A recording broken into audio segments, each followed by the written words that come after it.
नमस्कार सर्वांना. श्री स्वामी समर्थ. तुम्हा सगळ्यांचं आपल्या चॅनलमध्ये खूप खूप मनापासून स्वागत आहे. आजचा दिवस तुम्हाला खूप छान आनंदाचा जाऊ दे हीच स्वामींचरणी प्रार्थना करते आणि आजच्या व्हिडिओला सुरुवात करूया. तर आजच्या व्हिडिओमध्ये आपण संतानप्राप्तीविषयी किंवा पुत्रप्राप्तीविषयी म्हणजे पुत्रप्राप्ती असो किंवा ज्यांना संतानच नाही त्यांनी संतानप्राप्तीविषयी साठी कोणती सेवा करावी याबद्दलची अगदी डिटेल माहिती आपण बघणार आहोत. जी काही एकादशीची सेवा आहे ती सोडून इतर कुठली सेवा आहे बघा. महाराजांची कृपा ज्यावेळी होते त्यावेळी अशक्य गोष्टीही शक्य होतात, लक्षात घ्या. आणि ही अशक्य गोष्ट शक्य करणारी एकच सेवा म्हणजे स्वामीचरित्र सारामृत. माझ्या आयुष्यात ही अशक्य गोष्टी शक्य झालेल्या आहेत. स्वामीचरित्र सारामृताने आयुष्य म्हणतो ना की चमत्कारिक बदल आयुष्यात झालेले आहेत. असं वाटत होतं की आयुष्यात आता काही उरलंच नाही. त्यावेळी तिथून जी स्वामीलीला चालू झाली आणि खरंच खूप मोठे मोठे चमत्कार महाराजांनी केले. स्वामीचरित्र सारामृत या ग्रंथाने केले. म्हणून म्हणते की स्वामीचरित्र सारामृत हा साधासुद्धा ग्रंथ नाही. आपले गुरुमाऊलीसुद्धा नेहमी सांगतात की जो स्वामीचरित्र सारामृत वाचतो, जो नित्यसेवा करतो, जो नामस्मरण करतो महाराजांचं, त्याचा योगक्षेम महाराज स्वतः चालवतात. जो आमचं म्हणतो ना की महाराज म्हणतात की जो आमचा नामजप करतो त्याला आम्ही स्वतः जपतो. या एकाच वाक्यात सगळं आलं, लक्षात घ्या. आणि महाराजांनी आपला देह सोडताना आपल्याला सांगितलंच आहे की भिवू नकोस, मी तुझ्या पाठीशी आहे. आणि वारंवार त्या वाक्याची प्रचिती माझ्या आयुष्यात आलेली आहे. ज्यावेळी मी संकटात होते, ज्यावेळी दुःखात होते, ज्यावेळी अडचणीत होते, ज्यावेळी मी रडत होते, त्यावेळी ते एक वाक्य माझ्या म्हणजे ते एक वाक्य मला असं स्फूर्ती देऊन जायचं आणि एक नवीन उभारी देऊन जायचं. ते एकच वाक्य की भिवू नकोस, मी तुझ्या पाठीशी आहे. आणि ते एक वाक्य ऐकलं ना किंवा वाचलं की असं वाटायचं की नाही, आहेत महाराज आहेत. कोसळलेलं मन, डगमगलेलं मन परत सेवा करण्यासाठी उत्तेजित व्हायचं आणि सेवा मी चालू करायचे. आणि हे खरोखर माझ्या आयुष्यात घडले. मी खूप वेळा डगमगले, खूप वेळा कोलमडले, रडले, पण महाराज आहेत या एका वाक्यावरती किंवा या 2 शब्दावरती परत मी उठून उभी राहायचे, परत सेवा चालू करायची. कारण महाराज आहेत ना, मग काही काळजी नाही. बघा, कुठेतरी म्हणजे आपण माणूस आहोत, कुठेतरी मन कधीतरी खचणार, कोणीतरी बोलल्यावर आपल्याला लागत असतं. आता थोडं विषयांतर झालं म्हणून मी सांगते, पण लोकांचं मनावर घ्यायचं नाही. आपली सेवा आपण करत राहायचं. आणि संतानप्राप्ती ही प्रत्येक स्त्रीच्या आयुष्यातली एक मोठी गोष्ट आहे, लक्षात घ्या. त्याशिवाय बाईचं स्त्रीत्व पूर्ण होत नाही म्हणजे असं म्हणतात.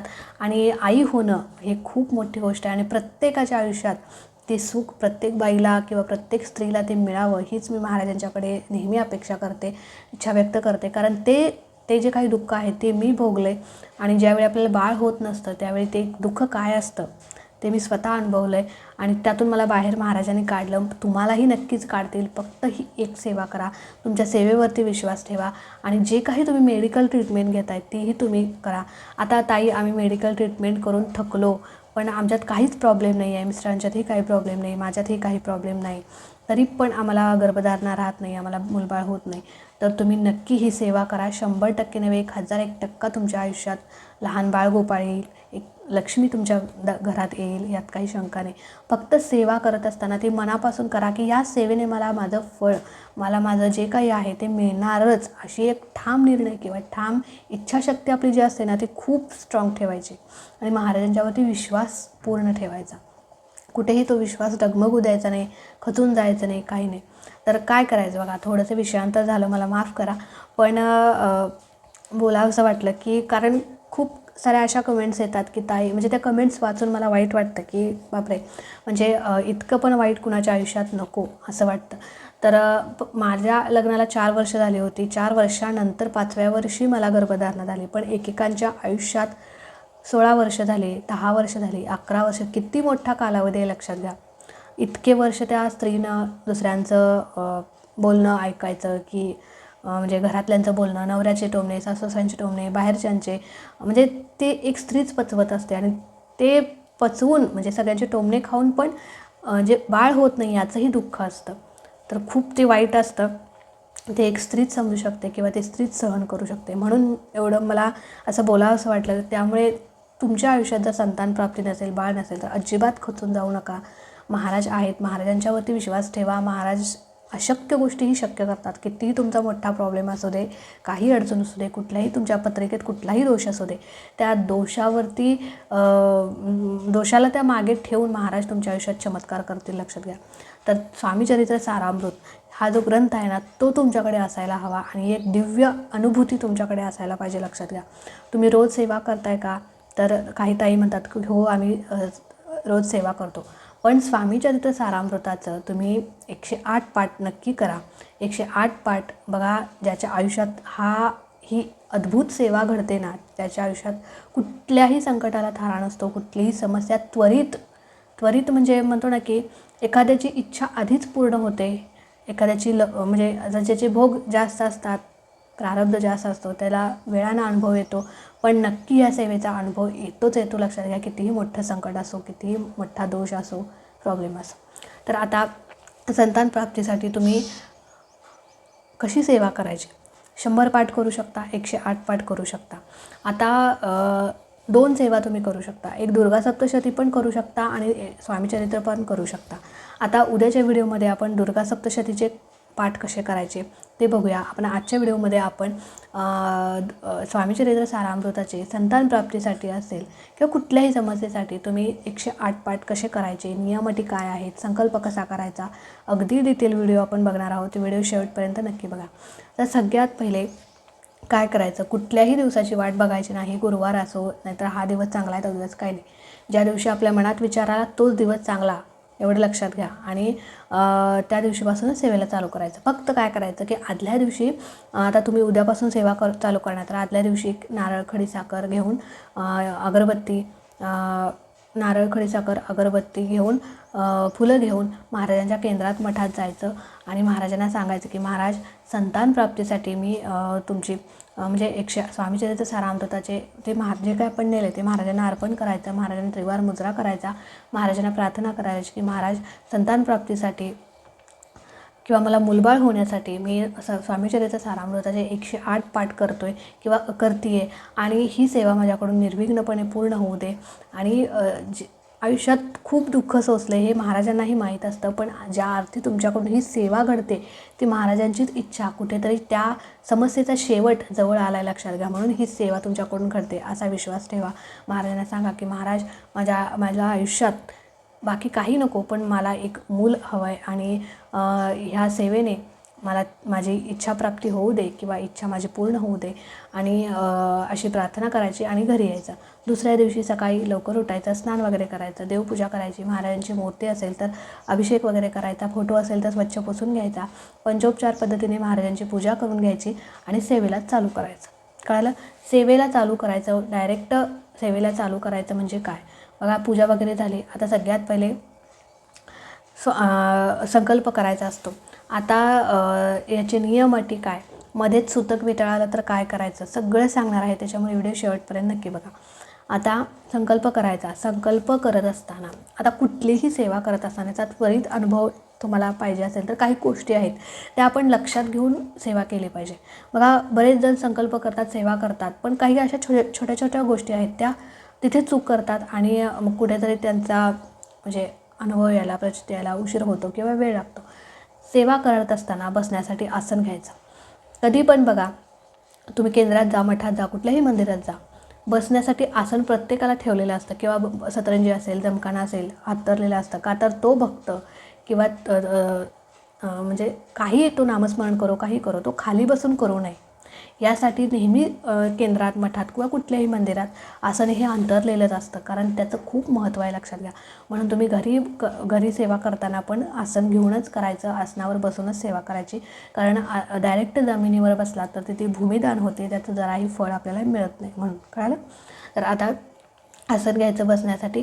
त्याच्यानंतर तुम्ही संकल्प करायचा. संकल्प करण्यासाठी हातामध्ये, उजव्या हातामध्ये थोडंसं पाणी घ्यायचं, फूल घ्यायचं, अक्षता घ्यायच्या, हळद कुंकू घ्यायचं आणि महाराजांना सांगायचं की महाराज, माझे नाव मेघा, मी काश्यप गोत्राची. जर तुमचं गोत्र तुम्हाला माहीत असेल तर त्या गोत्राचं नाव घ्या, नसेल तर मेघा, मी काश्यप गोत्राची आणि स्वामी समर्थ केंद्राच्या मार्गदर्शनानुसार स्वामीचरित्र सारामृताचे 108 पाठ करते किंवा 108 पारायण करते.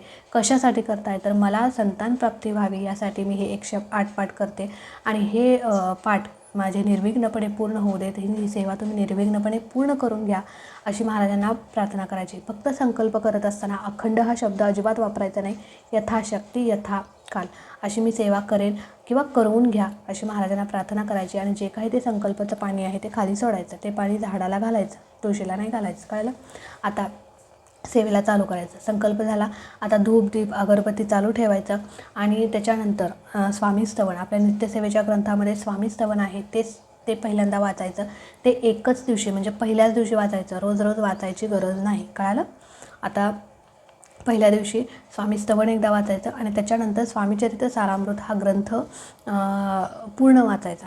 तर पूर्ण म्हणजे त्यामध्ये 21 अध्याय आहेत. तर रोज तुम्हाला हा ग्रंथ जो आहे तो पूर्ण वाचायचा असतो. म्हणजे त्यातले 21 अध्याय पूर्ण वाचायचे. ज्यावेळी 21 अध्याय आपण पूर्ण वाचतो त्यावेळी एक पारायण आपलं पूर्ण होतं. तर सगळ्यात पहिले स्वामी स्तवन झालं, त्याच्यानंतर एक माळ स्वामींची जपायची श्री स्वामी समर्थ. त्याच्यानंतर एक पारायण करायचं, म्हणजे 21 अध्याय पूर्ण वाचायचे, ग्रंथ पूर्ण वाचायचा. त्याच्यानंतर तारक मंत्र एक वेळेस म्हणायचा आणि परत स्वामींची माळ एक वेळ करायची आणि आरती करायची. तर बस एवढंच तुम्हाला सेवा करायची आहे. आणि जर पहिल्यांदा तुम्ही स्वामींची जपमाळ नाही केली तरी चालेल. डायरेक्ट स्वामी स्तवन म्हणून डायरेक्ट म्हणजे स्वामी स्तवन, पारायण, तारक मंत्र आणि परत एक माळ स्वामींची अशी सेवा करायची. आणि आरती, त्रिकाळ आरती, त्यातली 10:30ची आरती करू शकता, जी आरती येईल तुम्हाला करायची. तर अशा प्रकारे ही 108 दिवस तुम्हाला अशा प्रकारे सेवा करायची आहे.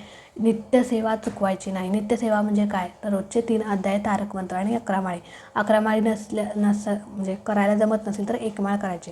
तुम्ही सकाळी ही संकल्पयुक्त सेवा करू शकता, नित्यसेवा संध्याकाळी पण करू शकता, किंवा सकाळी नित्यसेवा करू शकता आणि संध्याकाळी तुम्ही संकल्पयुक्त ही 108 पारायणाची सेवा करू शकता, किंवा दोन्ही लागोपाठ तुम्ही करू शकता जर तुम्हाला वेळ असेल तर. पण पहिल्यांदा प्राधान्य नित्यसेवेला द्या आणि त्याच्यानंतर तुमची जी काही संकल्पयुक्त सेवा आहे ती करायची. कळालं? नाही ताई, मग आम्ही एक पारायण करतोच की रोज 21 अध्याय वाचतो, परत 3 अध्याय वाचायची काय गरज नाही. नित्यसेवा ही आपला बेसिक पाया आहे. याच्याने आपल्या भूतकाळ, भविष्यकाळ, वर्तमान काळ हा उज्ज्वल होत असतो. भविष्यकाळ चांगला होतो, वर्तमान काळ चांगला जात असतो आणि भूतकाळात ज्या काही आपण वाईट कर्म केलेले असतात म्हणजे त्यातून त्या पापातून मुक्ती होत असते. म्हणून आपलं पूर्ण आयुष्य चांगलं जाण्यासाठी आपला हा जो काही नित्यसेवा आहे ती आपल्याला करायची असते. करायचीच, चुकवायची नाही. नाही तर तुम्हाला तुमच्या सेवेचं फळ मिळणार नाही. तुम्ही ही एक चूक करता आणि ही दुसरी चूक. पहिल्यांदा आसन झालं, दुसरी चूक कुठली तर नित्यसेवा तुम्ही करत नाही आणि मग फक्त संकल्पयुक्त सेवा करता, मग त्याचं फळ तुम्हाला नाही मिळणार, लक्षात घ्या. म्हणून जी पण संकल्पयुक्त तुम्ही सेवा करता, हीच नाही कुठलीही दुर्गा सप्तशती करा, तारक मंत्र अनुष्ठान करा, 11 गुरुवार करा, पण नित्यसेवा चुकवायची नाही. कळालं?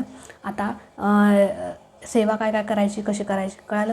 आता शक्यतो सेवेचं जे काही टायमिंग आहे ते एकच ठेवा, सकाळी तर सकाळी, संध्याकाळी तर संध्याकाळी. कळालं? कदाचित क्वचित एखाद्या वेळेस आज म्हणजे संध्याकाळी तुम्हाला सकाळी वेळच नाही भेटला तर संध्याकाळी करू शकता. पण आज सकाळी केला आहे, उद्या संध्याकाळी केला आहे, परत दुपारी केला आहे, परत 4 वाजताच केला आहे, असं काही करू नका. शक्यतो एक टायमिंग ठेवण्याचा प्रयत्न करा. ज्या दिवशी वेळ नसेल, ज्या दिवशी तुमच्या ठरलेल्या टायमिंगमध्ये काही तर तुम्हाला काम निघालं तर त्या दिवशी इतर वेळी केलं तरी चालेल. फक्त 12 ते 12:30 या वेळेमध्ये करायचं नाही, कुठलीच सेवा करायची नाही. कळालं? तर आता हे झालं सेवा कशी करायची, काय करायची. ताई, एका बैठकीत आम्हाला नाही जमत, आम्ही 2 बैठकीत करू का? तर 2 बैठकीत तुम्ही करू शकता, पण पूर्ण ग्रंथ हा त्या दिवशी वाचलाच गेला पाहिजे, लक्षात घ्या. तर तुमचं एक पारायण तो 1 दिवस पूर्ण झाला. 108 दिवसामधला 1 दिवस पूर्ण झाला. मग तुमचे उरले किती? 107 दिवस. असं एका दिवशी एक पारायण हे पूर्ण झालंच पाहिजे. मग तुम्ही सकाळी 10 अध्याय वाचा, संध्याकाळी 11 अध्याय वाचा, चालेल, काही हरकत नाही. एकाच बैठकीत केलं तर अतिशय उत्तम. कळालं? तर अशा प्रकारे तुम्ही सेवा करू शकता. आता ताई, आम्ही एका दिवसामध्ये 2 पारायण करू शकतो का, 3 पारायण करू शकता? तर हो, तुमची तब्येत व्यवस्थित असेल, तुम्हाला कुठले शारीरिक प्रॉब्लेम नसतील तर तुम्ही एका दिवसात 2 पारायण करू शकता. म्हणजे तुमचे 108च्या निम्म किती तेवढ्या दिवसामध्ये तुमचे पारायण पूर्ण होतील. कळालं? तर 54 दिवसामध्ये तुमचे 108, 54-55 दिवसामध्ये तुमचे 108 पारायण पूर्ण होतील जर तुम्ही एका दिवसात 2 पारायण केलेत तर. करू शकता तुम्ही, काही हरकत नाही. जर तुम्हाला काहीच प्रॉब्लेम नसेल, बसण्याचा काही प्रॉब्लेम नसेल, मणक्याचा प्रॉब्लेम नसेल, तुमचे शरीर चांगलं असेल, तुम्हाला कुठली म्हणजे शारीरिक व्याधी नसेल, तुम्ही एका बैठकीत किंवा एका दिवसात 2 पारायण करू शकता. कळालं? पण 2 पारायण करत असताना सेवा त्याच करायच्या. नाहीतर पहिल्यांदा म्हणजे स्वामी स्तवन काय पहिल्याच दिवशी वाचायचं, परत वाचायची गरज नाही. पण पारायण करत असताना पहिल्यांदा एक पूर्ण ग्रंथ वाचायचा, तारक मंत्र आणि माळ आणि आरती ही सेवा. परत दुसरं पारायण तुम्ही करणार आहे तर दुसऱ्या वेळेला पण ह्या सगळ्या सेवा करायच्या नाही. फक्त पारायणच वाचायचं किंवा ग्रंथच वाचायचाच नाही, ह्या सगळ्या सेवा करायच्या. कळालं? तरच ते पारायण पूर्ण होतं. आता रोज महाराजांना नैवेद्य दाखवायचा. सकाळ दाखवा, संध्याकाळी दाखवा. 2 टाईम दाखवला तर अतिशय उत्तम. जर 2 टाईम तुम्हाला नाही जमलं तर सकाळी 1 टाईम दाखवा किंवा संध्याकाळी दाखवा, पण नैवेद्य रोज महाराजांना दाखवायचाच. कळालं? आता हे झालं बेसिक. आता त्याच्यानंतर नियम अटी काय आहेत, तर 108 दिवस तुम्हाला मांसाहार कडकडीत वर्ज करायचा आहे. 108 दिवस तुम्हाला परान्न टाळायचं आहे. तुम्हाला जर खरोखर, मी महाराजांच्या समोर बसून सांगते, तुम्हाला तुमच्या सेवेचा त्वरित अनुभव यावा असं वाटत असेल तर तुम्ही परान्न टाळा. ज्यावेळी आपण संकल्पयुक्त सेवा करतो त्यावेळी परान्न टाळायचंच. परान्नामुळे खूप मोठा दोष लागतो. आपल्या आयुष्यात काही कमी दोष आहेत का सांगा? तेच दोष आपण घालवण्यासाठी या सगळ्या सेवा करतो आहे. कारण त्या दोषांमुळे आपल्या आयुष्यात अडचणी आहेत, समस्या आहेत, दुःख आहे. मग ते दोष आहेत म्हणून आपल्या आयुष्यात हे सगळं आहे. मग ते दोष घालवण्यासाठीच आपण ही सेवा करतो आहे. आणि लोकांचं अन्न खायचं म्हणजे त्यांचे दोषच घ्यायचे, कारण अन्नातून खूप मोठे दोष प्राप्त होत असतात, मिळत असतात.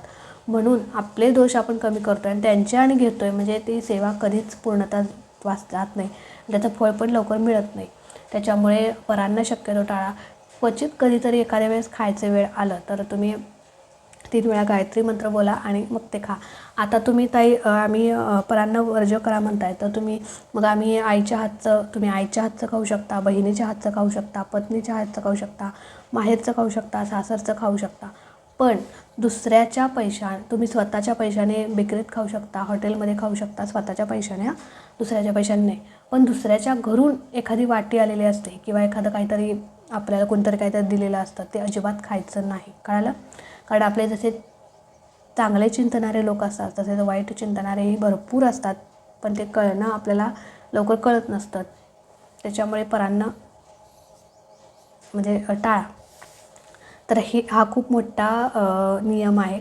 त्याच्यानंतर ब्रह्मचर्या पाळायची गरज नाही, पण ज्या दिवशी ब्रह्मचर्या विलंघन होईल त्याच्यानंतर म्हणजे त्या दुसऱ्या दिवशी डोक्यावरून आंघोळ करून तुम्ही परत सेवा चालू करायची आहे.